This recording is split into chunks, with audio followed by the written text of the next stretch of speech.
Hello friends, welcome to MA's Education Lab. MA's Education Lab YouTube চ্যানেলে সকলকে স্বাগত। বন্ধুরা, তোমরা দেখতে পাচ্ছ আজকে থেকে আমরা একটা নতুন সিরিজ শুরু করতে যাচ্ছি, যেটা কমপ্লিটলি WBCS এর উপরে। সেই সিরিজটির কি নাম? না, তোমরা এখানে দেখতে পাচ্ছ এভরিথিং অ্যাবাউট WBCS। অর্থাৎ তোমরা বিভিন্ন সময়ে আমাদের হোয়াটসঅ্যাপে, আমাদের অ্যাপসের চ্যাট সেকশানে, আমাদের মেল আইডির মাধ্যমে বা ফোন কলের মাধ্যমে আমাদের কাছে যে সমস্ত বিষয় জানতে চাও, বিভিন্ন সময়ে যাদেরকে উত্তর দেওয়া পসিবল হয় না, সেই সমস্ত প্রশ্ন আমরা স্ট্র্যাটেজির আকারে তোমাদের সামনে উপস্থাপন করব। এবং এই এভরিথিং অ্যাবাউট WBCS এই যে সেশনটা, এটা এভরি মানডে অ্যান্ড ফ্রাইডে সকাল 8টার সময় আপলোড করা হবে। এবং তোমরা জানো আজ থেকে, অর্থাৎ 28শে জানুয়ারি থেকে 28শে ডিসেম্বর থেকে কিন্তু আমাদের বিভিন্ন ক্লাস সকালের দিকে এবং সন্ধ্যার দিকে WBCS এর জন্য আপলোড হতে থাকবে। তোমরা ইভিনিং এর অর্থাৎ রাত 8টার সময় ক্লাস ফলো করবে, সেখানে আমাদের রেগুলার মক টেস্ট চলবে। অর্থাৎ সোম থেকে শনিবার পর্যন্ত টানা 6টা মক টেস্ট চলবে, যেটা মিনি মক টেস্ট হবে। এবং রবিবার গিয়ে আমাদের অ্যাপসের মধ্যে একটা মেগা মক টেস্ট হবে, যেখানে তোমরা ফুল লেন্থ মক টেস্ট ফ্রিতে দিতে পারবে। সেই প্রসিডিওর কিন্তু আমাদের এই রাত 8টার ক্লাসে বলা হবে। এবং সকালের দিকের ক্লাসে তোমরা কিন্তু বিভিন্ন প্রিভিয়াস ইয়ারের কোশ্চেন এবং আদার্স ক্লাসগুলো ফলো করতে পারো, এবং যার মধ্যে দুদিন থাকবে আমাদের এভরিথিং অ্যাবাউট WBCS। ওকে, তো এটা হলো WBCS, এভরিথিং অ্যাবাউট WBCS এর এপিসোড 1। তোমরা অনেকেই যে বিষয়টি জানতে চেয়েছিলে যে দীর্ঘদিন ধরে পিএসসি কিন্তু নোটিফিকেশন দিচ্ছিল না WBCS এর জন্য, হঠাৎ করে তারা নোটিফিকেশন দিয়ে দিল, এবং তোমাদের হাতে এখন যে সময়টা তোমরা পাচ্ছ মোটামুটি ধরে রাখতে পারো 90 দিন। ওকে, আমরা যদি মার্চ বা এপ্রিল ধরি, তো সেটা কিন্তু মোটামুটি আমাদের হাতে সময় থাকবে 90 দিন। তো এই 90 দিনে আমরা ঠিক কোন স্ট্র্যাটেজি ফলো করব, যে স্ট্র্যাটেজি ফলো করলে আমরা একেবারে WBCS ফার্স্ট অ্যাটেম্পেই পাস করে যাব। যারা বিভিন্ন সময় তোমরা WBCS পরীক্ষা দিচ্ছ, প্রিলিমস পরীক্ষা বারবার দিয়েও ব্যর্থ হচ্ছ, বা যারা ফার্স্ট টাইম এবারে দেবে, এই 90 দিনটি কিভাবে কাজে লাগালে তোমরা ভালো রেজাল্ট করতে পারবে, অর্থাৎ WBCS ক্র্যাক করতে পারবে একেবারে প্রথম অ্যাটেম্পেই। ওকে, তো সেই বিষয় নিয়ে আলোচনা হবে, এবং তার সাথে সাথে আমরা কি কি বিষয় আলোচনা করব আমি সংক্ষেপে একবার বলছি। যে আমাদের টার্গেট স্কোর কি হওয়া উচিত, বা 130-এর উপরে কিভাবে আমরা স্কোর করব, সিলেবাসটা ঠিক কি আছে, আমরা কি রুটিন ফলো করব, এবং এই WBCS এর প্রিপারেশন সম্পর্কে RGB মডেলটা কি, SRP মডেল কি, এবং RCI মডেল কি, এই টোটাল বিষয়টা নিয়ে কিন্তু আলোচনা হবে। সুতরাং ভিডিও কোনো মতেই তোমরা কিন্তু স্কিপ করবে না, পুরোটাই তোমরা দেখতে থাকো। চলো আলোচনা শুরু করা যাক। তো প্রথমে আমরা সাব টপিক হিসাবে কিন্তু যে বিষয়টি নেব সেটা হলো অফিসিয়াল সিলেবাস আর হলো আনঅফিসিয়াল সিলেবাস। আমাদের কাছে অফিসিয়াল সিলেবাস তো অফিসিয়াল নোটিফিকেশনে আছে। এই যে সেকেন্ড পোর্শনটা আমি এখানে লিখেছি আনঅফিসিয়াল সিলেবাস, এটা কিন্তু আমরা এভরিথিং অ্যাবাউট WBCS এর পরবর্তী কোনো একটা এপিসোডে বিস্তারিত বলবো। কারণ এই পোর্শনটা যে আয়ত্তে আনতে পারবে, গ্রিপের মধ্যে আনতে পারবে, WBCS পরীক্ষা কিন্তু তার হয়ে যাবে। ওকে, কারণ এই যে আনঅফিসিয়াল সিলেবাসের মধ্যে এমন কিছু বিষয় আছে, আমরা কিন্তু একটা ভিডিও আপলোড করেছিলাম 4 ঘন্টার, যেখানে আমি বলেছিলাম 2 বছরের কন্টেন্ট 4 ঘন্টায় সমাপ্ত করা হয়েছে। সেই ভিডিওটি কিন্তু আমাদের এখন ইউটিউবে এখন আমরা অ্যাভেলেবেল এখন নেই, ঠিক আছে। তো সেই ভিডিওটা আমরা একবার নতুন করে পাবলিশ করব, কিছু এডিট করে, যার ভিতরে কিন্তু আমরা বলবো যে WBCS এর প্রিলিমসের জন্য 304, এবং যদি WBCS এর মেন ধরো তাহলে 331টি চ্যাপ্টার্স, তার ভিতরে সমস্ত প্রশ্ন কিন্তু আসে, সেটি WBCS এর প্রিলিমস বলো বা মেন বলো, এই ভিডিও আমাদের আসছে। সুতরাং এই পোর্শনটা আমি এখানে আলোচনা করব না, আমরা আলোচনা করব অফিসিয়াল সিলেবাস। বারবার বলছি, ভিডিওটি শেষ পর্যন্ত দেখতে থাকবে যদি প্রিপারেশন লেভেলটাকে খুব ইজি করতে চাও, এবং WBCS সম্পর্কে ভীতি যদি তুমি দূর করতে চাও, রেগুলার কিন্তু এই ক্লাসগুলো তোমরা ফলো করো। আনঅফিসিয়াল সিলেবাস আমি কিন্তু বারবার বলছি, কয়েকদিন পরেই এই ভিডিওটি আসবে, যেখানে আমি বলবো যে ঠিক 304টি চ্যাপ্টার সম্পর্কে কোন অংশ পড়তে হবে, কোন অংশ ছাড়তে হবে। 2 থেকে 3 ঘন্টা বা যতই সেই ভিডিওর টাইমিং হোক না কেন, সেই ভিডিওটি তোমরা যদি দেখো, একটা কুইক কিন্তু রিভিশনের কাজ করবে, বা তোমার কনফিডেন্স লেভেলটাকে কিন্তু হাই করতে সেটি সাহায্য করবে, যে আমার ঠিক WBCS এর সিলেবাসটা কি। টোটাল যে আমরা জানি যে একটা সাগরের সমান একটা WBCS এর যে সিলেবাসটা, সেটা কিন্তু আমি ছোট্ট একটা গ্রিপের মধ্যে তোমাদের সামনে উপস্থাপন করব এই পোর্শনে। এখন এটা হচ্ছে না। চলো অফিসিয়াল সিলেবাসে আমরা জানি 8টা সেগমেন্ট আছে এবং সেই 8টা সেগমেন্টের নাম্বার ডিভিশনটাও তোমরা জানো। সকলের কাছেই এই যে পোর্শনটা দেখাচ্ছি সকলেই এই পোর্শনের সঙ্গে পরিচিত, কারণ অফিসিয়াল নোটিফিকেশনের মধ্যে এইভাবে নাম্বার ডিভিশন করা আছে। সেখানে 8টা সেগমেন্ট করা আছে, যে English, general science, okay, current affairs, history of India, geography, যেটা জিওগ্রাফি অফ ইন্ডিয়া এবং West Bengal, Indian polity and economics, Indian national movement, general mental ability, যার মধ্যে আমরা বলতে পারি যে ম্যাথ এবং রিজনিং পোর্শনটা আছে। ওকে, তো এই 8টা পোর্শন যদি আমরা 25 করে ধরি তাহলে 200 নম্বরের প্রশ্ন আসবে, আমরা সকলেই জানি। যারা ডব্লিউবিসিএস এর ফর্ম ফিল আপ করেছে বা যারা ডব্লিউবিসিএস এর ফর্ম ফিল আপ ভবিষ্যতে করবে, সকলেই কিন্তু এই পার্টের সঙ্গে তারা খুব সম্পর্কযুক্ত, যে এই 8টা সেগমেন্ট থেকে প্রশ্ন আসবে এবং প্রত্যেকটা সেগমেন্টে আমাদের 25 নম্বর করে আসবে এবং টোটাল 200 নম্বরের প্রশ্ন থাকবে। ওকে, এত কিছু জানা সত্ত্বেও সকলে তো এই পোর্শনটা জানে, তাহলে তাদের ঠিক প্রবলেমটা কোথায় দাঁড়ায়? তাহলে কেউ ডব্লিউবিসিএস প্রিলিমস যে কভার দেয় সেই কভারই তারা ক্র্যাক করে, আবার ডব্লিউবিসিএস প্রিলিমস এমন আছে যারা বারবার দেওয়া সত্ত্বেও কিন্তু ক্র্যাক করতে পারছে না। তার কারণ কিন্তু একটাই, তারা এই বেসিক জিনিসের বাইরে এমন কিছু জিনিস জানে, এমন কিছু স্ট্র্যাটেজি তারা ফলো করে, যার মাধ্যমে তারা কিন্তু ডব্লিউবিসিএস প্রিলিমস বারবার পাস করে। বাট যারা পাস করতে পারছো না তারা কিন্তু মনে রাখো, তোমাদের কিন্তু পড়াশুনোর ঘাটতি কিন্তু খুব একটা আছে বলে আমার মনে হয় না। যারা বারবার পরীক্ষা দিচ্ছ তাদের কিন্তু স্ট্র্যাটেজির ঘাটতি আছে, অর্থাৎ তারা কিন্তু সঠিকভাবে পড়তে পারছো না, তারা সঠিকভাবে তোমরা স্মার্ট রিডিং করতে পারছো না, সঠিকভাবে প্র্যাকটিস করতে পারছো না, বা রিভিশন প্ল্যানিংটা ঠিক কি হওয়া উচিত সেটা কিন্তু তোমরা জানছো না। এই জন্য তোমাদের কিন্তু এই ফেলিওরের পিছনে কারণ কিন্তু সেটাই। আর পড়াশুনো তো সবাই বসলেই সিলেবাস ধরে ধরে পড়তে পারে, কিন্তু ঠিক কোন স্ট্র্যাটেজি ফলো করব সেটা কিন্তু মূল বিষয় জানার।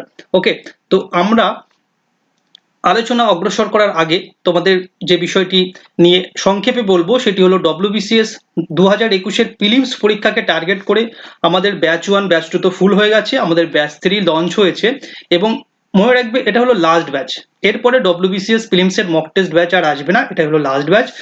যার তোমরা কোর্স যে ফিচার্স গুলো দেখতে পাচ্ছ, খুব সুন্দর সুন্দর ফিচার্স আছে এবং যেখানে আমরা 818টা মক টেস্ট এবং 23,232টি কোশ্চেন কভার করাচ্ছি ক্যাটাগরি ওয়াইজ। ওকে, এই সম্পর্কে ডিটেল জানতে চাইলে ভিডিও ডেসক্রিপশন ফলো করো, সেখানে ডিটেলসে বর্ণনা করা হয়েছে। চলো আমরা যে বিষয়টি নিয়ে বলছিলাম, যে ঠিক স্ট্র্যাটেজি আমাদের কি হওয়া উচিত। প্রথমেই বলে রাখি, ডব্লিউবিসিএস বা যে কোনো পরীক্ষা ক্র্যাক করার জন্য কিন্তু কোনো শর্টকাট স্ট্র্যাটেজি নেই বা শর্টকাট স্ট্র্যাটেজি ফলো করা উচিত নয়, কিন্তু কিছু স্মার্ট স্ট্র্যাটেজি আছে যেগুলো আমরা ফলো করলে অনায়াসে আমাদের সিলেবাস আয়ত্তে আনতে পারবো, আমরা পরীক্ষা ক্র্যাক করতে পারবো। প্রথম মডেল যেটা আমরা বারবার বলে আসি সেটা হলো SRP model. S for smart reading, R for revision and P for practice. But আমরা এই আবছা আবছা জ্ঞান নিয়ে কিন্তু বা উপরে উপরে তোমরা দেখো যে ইউটিউবে যে উপরে উপরে একটা জ্ঞান দিয়ে টিচাররা চলে যায়, সেই লেভেলে কিন্তু আমি এখানে বলবো না, আমি একটু ডেপথে ঢুকবো। ঠিক এসআরপি মডেল বা তার রুটে কি আছে, রুটটা আমরা কিন্তু অ্যানালাইসিস করব। ঠিক আছে, আমরা পরের স্লাইডে চলে যাই। যেটা আমরা বললাম এসআরপি মডেলের প্রথম ধাপ, অর্থাৎ স্মার্ট রিডিং। ওকে, তো স্মার্ট রিডিং এর মধ্যে কিন্তু আমরা প্রথমেই যেটা করে নেব, যে টোটাল যে 8টা সেগমেন্ট সকলেই জানো, যে 8টা সেগমেন্ট থেকে কিন্তু ইকুয়ালি প্রশ্ন আসে, অর্থাৎ প্রত্যেকটা সেগমেন্টে কিন্তু 25টা করে প্রশ্ন আসে এবং সেখানে 25 নম্বর করে থাকে। বাট নিজেকে প্রশ্ন করো, সেই 8টা সেগমেন্টের উপরে কি তুমি ইকুয়ালি তোমার যে হার্ডওয়ার্কটা তুমি সেটা কি দাও, বা 8টা সেগমেন্টের উপরে তুমি কি ইকুয়ালি পড়াশোনা করো? না, এইখানেই কিন্তু স্টুডেন্টরা ভুল করে। তারা কিন্তু নিজেদের পছন্দ মতো কিছু কমফোর্ট জোন তারা চুজ করে নেয়। যে সাপোজ আমি ধরছি কারোর হিস্ট্রি, জিওগ্রাফি, পলিটি, ইকোনমিক্সটা হলো একটা কমফোর্ট জোন, সেই জিনিসটা পড়তে তার ভালো লাগে। তো সেই স্টুডেন্ট কি করে, সে সেইগুলোই নিয়েই কিন্তু 3 মাস ধরে পড়ে থাকে।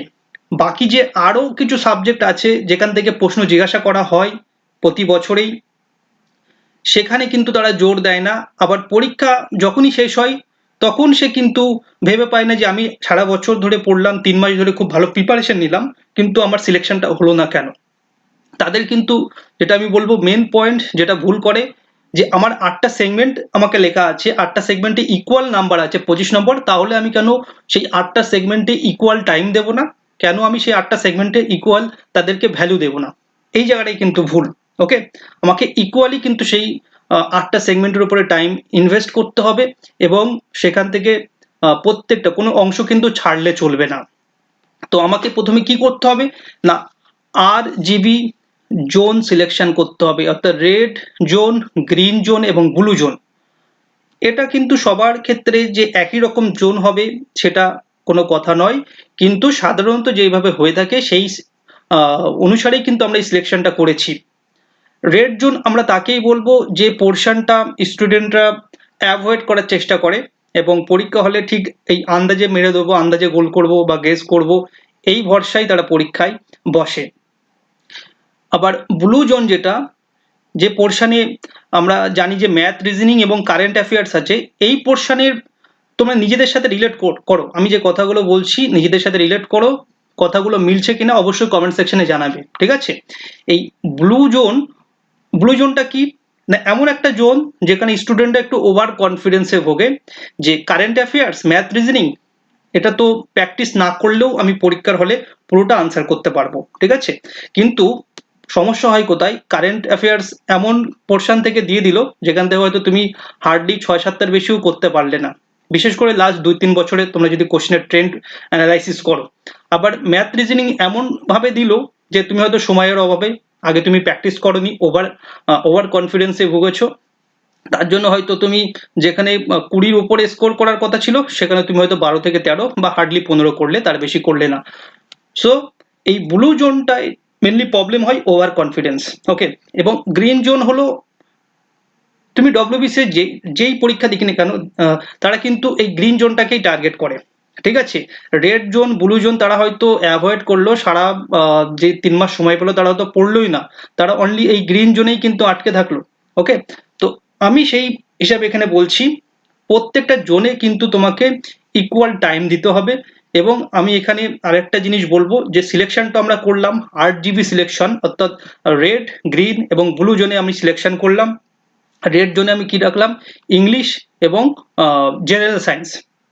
যেটা আমি বললাম সাধারণত স্টুডেন্টরা এই জোনটাকে কি করে অ্যাভয়েড করে, তারা প্রিপারেশন নেয় না, প্রথম কথা।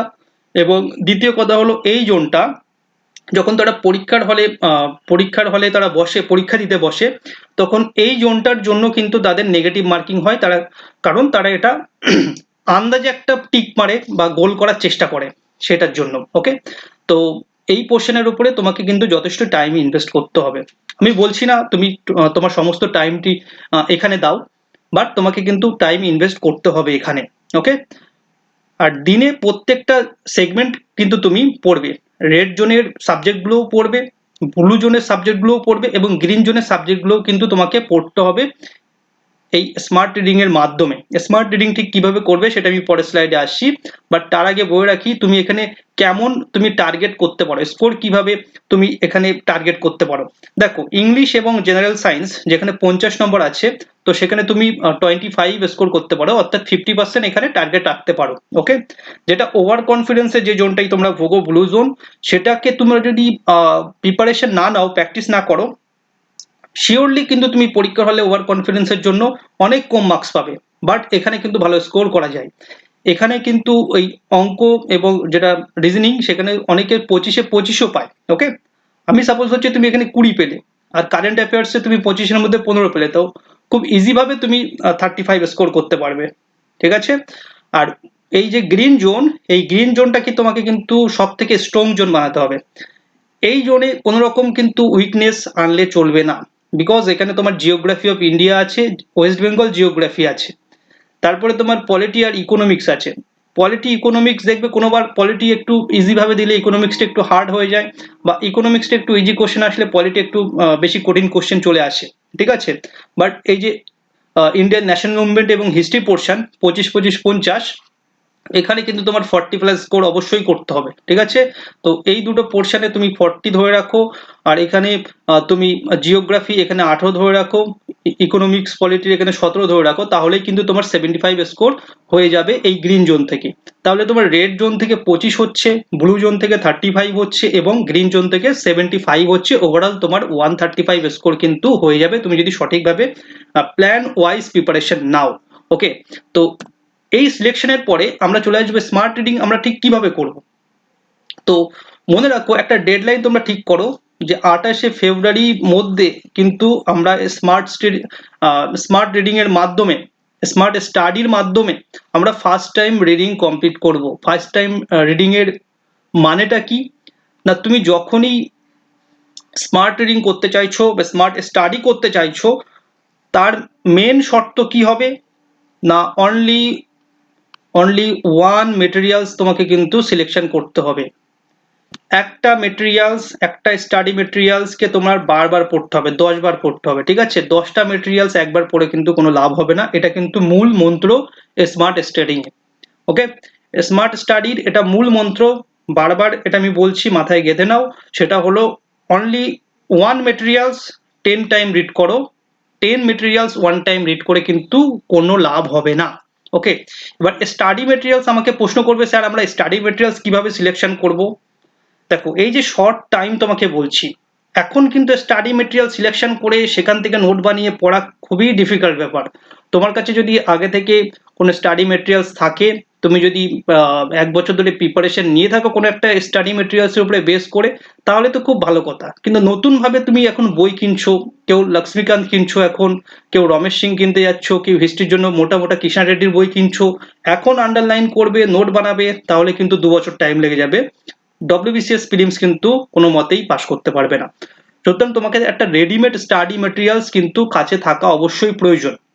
ওকে, যেটা তোমাদের নিজস্ব কোনো স্টাডি মেটেরিয়ালস হোক, বা এখন আমাদের যে বিভিন্ন সাবজেক্টের উপরে ডব্লিউবিসিএস এর ফুল প্যাকেজ, ইবুক প্যাকেজ, সেটা যাদের কাছে আছে তাদেরকে বলবো তোমরা শুধু সেই ইবুক প্যাকেজটাই পড়ে যাও, আর কিচ্ছু পড়ার দরকার নেই ডব্লিউবিসিএস প্রিলিমসের জন্য। ওকে, ভিডিও ডেসক্রিপশন ফলো করো, সেই ইবুকসের প্যাকেজ সম্পর্কে ডিটেলস বলা আছে, একবার সেটা তোমরা দেখে নিতে পারো। এবার স্মার্ট রিডিং এর ক্ষেত্রে আমি যেটা প্রথম বা মূল মন্ত্র বললাম, সেটা হলো কি, only one materials 10 Times read করো, 10 মেটেরিয়ালস 1 টাইম রিড করে কোনো লাভ হবে না। সেকেন্ড যেটা উল্লেখযোগ্য পয়েন্ট, সেটা হলো আমি যখন পড়বো তখন কি করব, মেন জিনিসগুলো আমি আন্ডারলাইন করব, ঠিক আছে?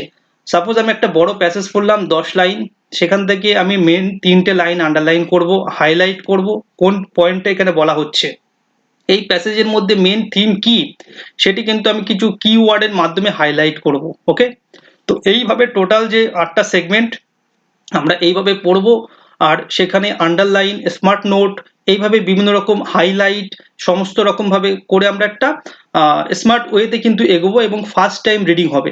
তার সাথে সাথে আমরা কাকে রেফারেন্স করব, কার সাহায্য নেব না, প্রিভিয়াস ইয়ার কোশ্চেনের সাহায্য নেব। ভিডিওটি অবশ্যই শেষ পর্যন্ত দেখবে, প্রচুর জিনিস কিন্তু এখানে তোমরা জানতে পারবে, তোমাদের প্রিপারেশন লেভেলটা কিন্তু আরো একটু বেটার হবে। ওকে, তো প্রিভিয়াস ইয়ারের কোশ্চেন তুমি যখনই এর সাথে রেফার করবে, তখনই তুমি জানতে পারবে তোমার পড়াটা সঠিক হচ্ছে কিনা, তুমি সঠিক ডিরেকশনে এগোচ্ছ কিনা।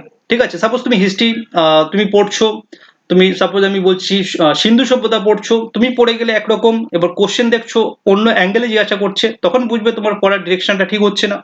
তুমি সেই প্রিভিয়াস ইয়ারের কোশ্চেন যে প্যাটার্নে জিজ্ঞাসা করা হচ্ছে, তো সেই প্যাটার্ন ফলো করার জন্য তুমি কিন্তু তোমার পড়ার স্টাইলটাও সঙ্গে সঙ্গে চেঞ্জ করে নেবে।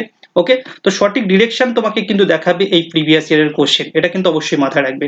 তো মেন জিনিস বললাম, একটা মেটেরিয়াল সিলেক্ট করো আর আন্ডারলাইন করো, স্মার্ট নোট বানাও। যারা আমাদের ইবুকস এর প্যাকেজ ফলো করছো, তাদেরকে কিন্তু এই সেকেন্ড পয়েন্ট কার্যকরী নয়, তারা ডাইরেক্ট সেই নোট পড়ো, আর কিছু করতে হবে না। যারা বিভিন্ন বই ফলো করছো, তারা কিন্তু আন্ডারলাইন করবে, স্মার্ট নোট বানাবে, ঠিক আছে? আর এই যে প্রেফার করবে কাকে, রেফার করবে কাকে না, প্রিভিয়াস ইয়ারের কোশ্চেনকে রেফার করবে, আর 28শে ফেব্রুয়ারির মধ্যে first time read totally complete করবে। চলো আমরা নেক্সট পয়েন্টে যাচ্ছি, অর্থাৎ আমাদের স্মার্ট রিডিং শেষ হয়ে গেল, অর্থাৎ এসআরপি মডেলের এস শেষ হয়ে গেল, আর আমরা চলে আসবো রিভিশন। আমাদের রিভিশন প্ল্যানটা শুরু হবে 28শে ফেব্রুয়ারি থেকে, বিফোর এক্সাম। মোটামুটি ধরে রাখো পরীক্ষার 5 দিন আগে বা 3 দিন আগে পর্যন্ত তুমি রিভিশন দেবে, বারবার রিভিশন করবে, এবং শেষে আমি কিছু আরসিআই মডেল দেবো, সেখানে তুমি ডিটেলসে বুঝতে পারবে।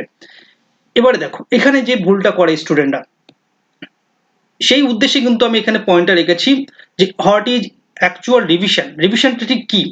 3টে পয়েন্টের সঙ্গে কিন্তু বা 2টো পয়েন্টের সঙ্গে কিন্তু স্টুডেন্টরা রিভিশনটাকে গুলিয়ে ফেলে। সেটা হলো কি না, second time reading versus revision. অর্থাৎ অনেকে কি করে, ফার্স্ট টাইম রিড করলো, খুব ভালো কথা, যখন আমি বলছি সেকেন্ড স্টেপ তুমি রিভিশনে যাও, তারা কিন্তু রিভিশনের মানেটা না বুঝে সেকেন্ড টাইম রিড করে, অর্থাৎ প্রথম যে আমি আগে দেখালাম ফার্স্ট টাইম রিডিং, অর্থাৎ একটা বই ধরলাম, আন্ডারলাইন করলাম, বা সেটা কনসেপ্ট ক্লিয়ার করলাম, প্রিভিয়াস এর কোশ্চেনের সঙ্গে রিলেট করলাম। তো সেম প্রসেস রিপিটিশন করে তারা কিন্তু সেকেন্ড টাইম রিডিং করে রিভিশনের নামে। এটা কিন্তু রিভিশন নয়। ওকে, তো এটা হলো সেকেন্ড রিডিং, যেটা আমাদের করা চলবে না। আমাদের কি করতে হবে? রিভিশন করতে হবে। অ্যাকচুয়াল রিভিশনটা কি সেটা আমি পরে বলছি। আবার একদল স্টুডেন্ট ভুল করে রিভিশনের সঙ্গে মেমোরাইজেশনের সঙ্গে একটা গুলিয়ে ফেলে। অর্থাৎ সে ফার্স্ট টাইম রিড করলো, সাপোজ সে বায়োলজির সেল ডিভিশন পড়লো বা সেল চ্যাপ্টার পড়লো, তো ফার্স্ট টাইম রিডিং হয়ে গেল, সে সবকিছু পড়লো, আন্ডারলাইন করলো। রিভিশন করার সময় সে কিন্তু মেমোরাইজ করছে যে হোয়াট ইজ সেল। সে একদম নিজে নিজে চোখ বন্ধ করে বা অনেকে বই ঢেকে বলছে, সংজ্ঞাটা বলে নিল যে this is cell. The type of cell, cell কয় প্রকার সে বললো, প্রোক্যারিওটিক সেল, ইউক্যারিওটিক সেল, তার উদাহরণ এই এই এই ডিফারেন্স এই, মানে এটা একটা মেমোরাইজেশন করছে, কিছু না দেখে সে নিজের মধ্যে একটা মুখস্থ যেটা করেছিল সেটা ভাবার চেষ্টা করছে। ঠিক আছে, তো এটাও কিন্তু রিভিশন নয়। সো অ্যাকচুয়াল রিভিশনটা কি না, তুমি ফার্স্ট টাইম রিড করলে, ফার্স্ট টাইম রিড করছো আর রিভিশন কিন্তু টোটালি ডিফারেন্ট থিং। তোমাকে কিন্তু ফার্স্ট টাইম যে সময় দিয়ে ধরে তুমি একটা চ্যাপ্টার পড়েছো, সাপোজ একটা চ্যাপ্টার সেল, সেই সেল চ্যাপ্টারটা পড়তে তোমার 1 ঘন্টা সময় লেগেছে, 60 মিনিট। তো রিভিশন তোমাকে কিন্তু করতে হবে 15 মিনিটে। সেটা কিভাবে না, তুমি সেল যখন পড়ছো, যখন তুমি আন্ডারলাইন করছো যে সেল, এটাকে সেল বলে, ঠিক আছে, সেলের ক্লাসিফিকেশন তুমি পড়লে ফার্স্ট টাইম, তখন যদি তুমি প্রিভিয়াস ইয়ারের কোশ্চেনকে রেফার করে যে পোর্শনগুলো আন্ডারলাইন করেছিলে, তো সেই মেন মেন জিনিসটাই কিন্তু তোমাকে আরেকবার করে দেখতে হবে। অর্থাৎ মানে তোমাকে কিন্তু চোখ বোলাতে হবে। ওই নয় যে চোখ বন্ধ করে আমি মেমোরাইজ করছি যে আমি এই পড়েছি ওই পড়েছি, কোনো লাভ হবে না। ওকে, তো তোমাকে কিন্তু যে জিনিসটা তুমি নোট বানিয়েছিলে শর্ট নোট, সেটাকে কিন্তু আরেকবার তোমাকে ভালো করে দেখতে হবে, বা তোমাকে ভাবতে হবে যে আমি সেল জিনিসটা পড়লাম, এই জিনিসটার কনসেপ্টটা কি, সেটা তোমার এই স্মার্ট নোটসের সঙ্গে রিলেট করে একবার ভেবে নিতে হবে, বা সেই নোটসটা একবার তোমাকে দেখে নিতে হবে। ঠিক আছে, তোমাকে কিন্তু ফুল সেই প্যাসেজটা পড়ার দরকার নেই, যেটা আন্ডারলাইন করে করে যে পোর্শনটা করেছিলে সেই মেন মেন পয়েন্টটা কিন্তু তোমাকে এই রিভিশনের মাধ্যমে একবার দেখে নিতে হবে। ঠিক আছে, ওই মেমোরাইজ করার থেকে কিন্তু আরেকবার দেখাটা বেশি কার্যকরী। তো অ্যাকচুয়াল রিভিশনটা কিন্তু এটাই, তোমরা কিন্তু এটাকে সেকেন্ড টাইম রিডিং বা মেমোরাইজেশনের সঙ্গে গুলিয়ে ফেলবে না। ওকে, আশা করছি রিভিশন তোমার ক্লিয়ার হয়েছে। আমরা এখন চলে যাব যেটা আমি বলছিলাম, যে প্র্যাকটিস। ওকে, সো প্র্যাকটিসের কিন্তু আমি আরসিআই মডেল আসবো, তার আগে আমি বলছি প্র্যাকটিসের কিন্তু কোনো বাধা ধরা নিয়মে তোমরা ফেলতে যেও না, যে আমি প্রথমে একবার ফার্স্ট টাইম রিডিং করে নিই, তারপরে আমি রিভিশন দিয়ে নিই, তারপরে প্র্যাকটিস শুরু করব। ঠিক আছে, এই যে মেন মেন কয়েকটা জিনিস কথা বললাম, এটা কিন্তু মানে মারাত্মক ভুল, যেটা স্টুডেন্টরা কোনো সময় রিয়েলাইজই করে না যে তারা কি ভুল করেছে অ্যাকচুয়ালি। প্রথম তো বললাম 8 জিবি মডেল, যেখানে বললাম যে তারা যখন 8টা সেগমেন্টে ইকুয়াল নাম্বার থাকছে, তারা সারা বছর খুব পড়ে গেল, 4টে সেগমেন্টের উপরে জোর দিল আর 4টে সেগমেন্ট টোটালি বাদ দিল, তারপরে পরীক্ষার হলে গিয়ে তারা বললো কেন আমি পাশ করতে পারিনি। তারা কিন্তু সেই পয়েন্টটা ধরতেই পারলো না যে কেন তারা পাশ করতে পারেনি। তো ঠিক একইভাবে কিন্তু এখানে প্র্যাকটিসের ক্ষেত্রেও একই নিয়ম কার্যকরী, যে তুমি ফার্স্ট টাইম রিডিং করলে, দেন রিভিশন করলে, তারপরে প্র্যাকটিস শুরু করলে, এটা কিন্তু কোনো স্টেপ বাই স্টেপ প্রসেস নয়। এটা হলো কি একটা কন্টিনিউয়াস প্রসেস, তোমাকে প্র্যাকটিসটা কিন্তু কন্টিনিউয়াস প্রসেসের মাধ্যমে করতে হবে, যেটা হলো আরসিআই মডেল, অর্থাৎ ritualistic continuous improvement. Ritualistic continuous improvement, তো what is the RCI model and what is the ritualistic continuous improvement, না তোমাকে কিন্তু আজ থেকে প্র্যাকটিস শুরু করতে হবে। ঠিক আছে, এখন থেকেই প্র্যাকটিস শুরু করতে হবে, এবং পরীক্ষার 1 সপ্তাহ বা 5 দিন আগে পর্যন্ত কিন্তু সেই প্র্যাকটিসটা তোমাকে চালিয়ে যেতে হবে, বিকজ প্র্যাকটিসটাই কিন্তু তোমাকে পারফেকশন আনবে। ওকে, তুমি একটা থিওরি পোর্শনের মাধ্যমে, রিভিশনের মাধ্যমে কিন্তু 100% সিলেবাস কোনো মতেই শেষ করতে পারবে না। তুমি 100টা বই পড়ে নাও, তার বাইরেও কিন্তু প্রশ্ন ঠিক এমন অ্যাঙ্গেলে দেবে তোমার মনে হবে যে আমি এই জিনিসটা পড়িনি। তো অনলি থিওরি পোর্শনের মাধ্যমে কিন্তু টোটাল সিলেবাস শেষ করা কোনো মতেই পসিবল নয়। এই জন্য একদিকে থিওরি আর একদিকে প্র্যাকটিস একই প্যারালালি কিন্তু চলবে। এটা কিন্তু স্টেপ বাই স্টেপ প্রসেস নয়, এটা কিন্তু কন্টিনিউয়াস প্রসেস, বারবার বলছি। ঠিক আছে, আরসিআই মডেল তুমি এখানে ফলো করো। RCI means ritualistic continuous improvement করতে হবে। অর্থাৎ তুমি পড়ছো, ফার্স্ট টাইম রিডিং হোক রিভিশন হোক, তুমি পড়ছো, পড়ার সাথে সাথে তুমি প্র্যাকটিস করে নিলে। সাপোজ তুমি সেল ডিভিশন পড়লে, সেল ডিভিশনের উপরে তুমি কোশ্চেন প্র্যাকটিস করলে, যেটা আমাদের মক টেস্টে খুব সুন্দর করে দেওয়া আছে। অর্থাৎ আমাদের মক টেস্টে যেটা বলছিলাম, যে এখানে যেটা বলছিলাম আরেকবার দেখিয়ে দিই তোমাকে, এখানে যেটা বলছিলাম যে আমাদের 4টে ক্যাটাগরি আছে। দেখো এখানে যে ক্যাটাগরিটি আছে সেটি হলো কি চ্যাপ্টার ওয়াইজ টেস্ট, অর্থাৎ 304টি চ্যাপ্টার তুমি যখন পড়ছো তার সাথে সাথে কিন্তু তোমার চ্যাপ্টার ওয়াইজ টেস্ট দিয়ে নিতে হবে। তার সাথে সাথে তোমাকে স্পিড টেস্টগুলো দিতে হবে। প্রিভিয়াস ইয়ারের কোশ্চেন তো তুমি ফার্স্ট টাইম রিডিং এর সঙ্গে করছো, সেটাও করতে হবে। আর ফুল লেন্থ টেস্টেও কিন্তু তোমাকে একটা টাইম রেখে দিতে হবে যে আমি 2 সপ্তাহ পর পর করবো। তো এই প্রসেসে কিন্তু এগোতে হবে। এটা কিন্তু continuous process. So ritualistic continuous improvement তোমাকে কিন্তু আনতে হবে। এই যে সাইকেলটা চলছে বা সার্কেলটা তোমরা দেখতে পাচ্ছ, অর্থাৎ রিডিং করলে, রিভিশন দিলে, তারপরে প্র্যাকটিস করলে, প্র্যাকটিস করার সঙ্গে সঙ্গে তোমার কি হবে না, তোমার উইক জোনগুলো তোমার সামনে কিন্তু চলে আসবে।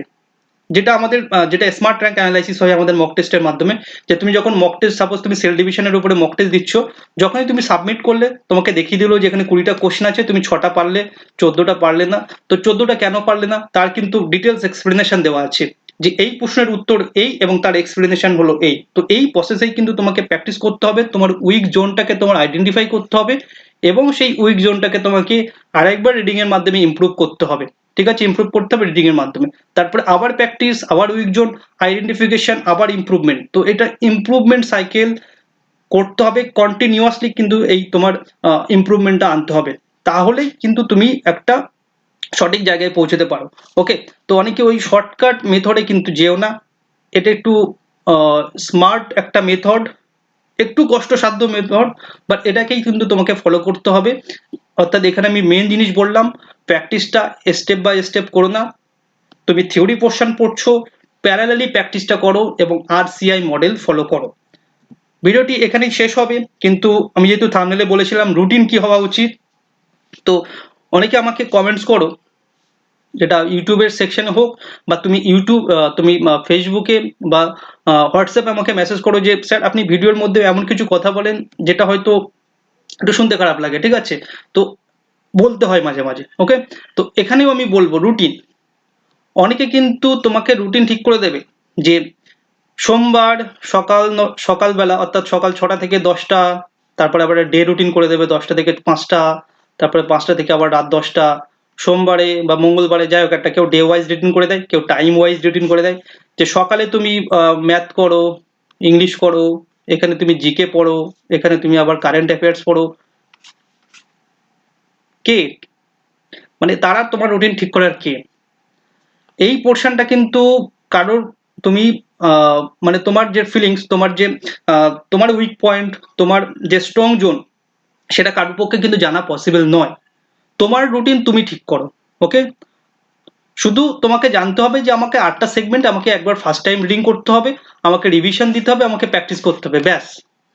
রুটিন কিন্তু কেউ কারোর পক্ষে করা সম্ভব নয়। যারা তোমাদের রুটিন ঠিক করে দিচ্ছে, জানি না কিভাবে দিচ্ছে, বাট আমার যেটা ব্যক্তিগত মত, কারোর রুটিন কিন্তু ফলো করো না। নিজেকে কোশ্চেন করো তোমার রুটিন কি হওয়া উচিত, তোমার কোন জোনটা স্ট্রং জোন। আমি বলবো ইজি যে সাবজেক্টগুলো তোমার লাগে সেটা দিয়েই শুরু করো। একটা শক্ত জিনিস দিয়ে শুরু করতে যেও না, তুমি ডিমোটিভেটেড হবে। বাট ইজি জিনিস দিয়ে শুরু করো। রুটিন তুমি নিজে বানাও। তোমার সকালে পড়তে ভালো লাগলে তুমি সকাল থেকে শুরু করো, তোমার দুপুরে পড়তে ভালো লাগলে তুমি দুপুরে পড়া শুরু করো, রাতে পড়তে ভালো লাগলে তুমি রাত থেকে শুরু করো। বাট রুটিনটা তুমি নিজে বানাও। কেউ একজন বলে দিচ্ছে যে তুমি সকালে এইটা পড়ো, বিকালে এইটা পড়ো, রাতে এটা পড়ো, এটা কিন্তু ফলো করতে যেও না। যারা বলছে তাদের উদ্দেশ্য সাধন করার জন্য বলছে, কি জন্য বলছে সেটা আমি এখনো বললাম না। তোমার রুটিন তুমি ঠিক করো এবং সেই অনুযায়ী তুমি প্রিপারেশন নাও। ওকে, সো ভিডিওটি এখানেই শেষ করব।